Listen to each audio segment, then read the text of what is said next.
मु पंडित श्रीकांत आचार्य कंटा बनिया शासन नयगढ़ देखु जेकोसी गोटे सौध गृह प्रतिष्ठा हेले भी आम जलयात्रा करूँ कारण जेकोसी शांतिक एवं पौष्टिक कर्म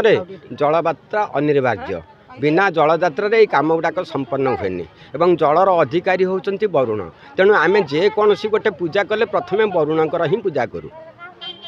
तो से जलयात्रा करूँ जलर अधिकारी जदि कहबू ताल आम मानने किए आमर जजमान माँ मैंने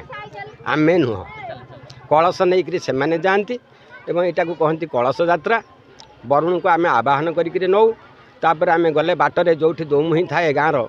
से आम क्षेत्रपाल पूजा करूँ कारण बिना क्षेत्रपाल पूजा जदि आम यज्ञ संपन्न करूँ ताले यज्ञर समस्त सुफल से अपहरण कर अच्छा आम देखु एना आम जलयात्रा सारिकी एठू जीवु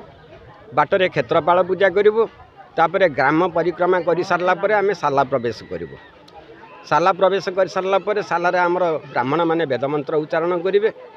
तापर आम पूजा कर्म आरंभ करूँ और आज ही अग्नि स्थापन करूँ काली सकाळु आमर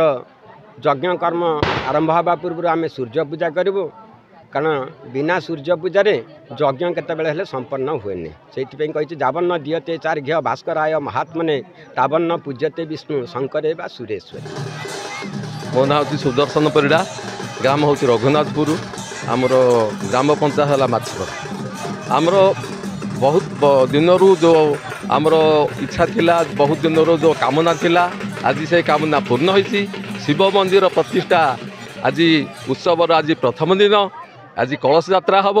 आपरे ये मंदिर केमिति सर्व उन्नति हम आउ समस्त चेष्टा ग्रामवासी चेष्टा आज आम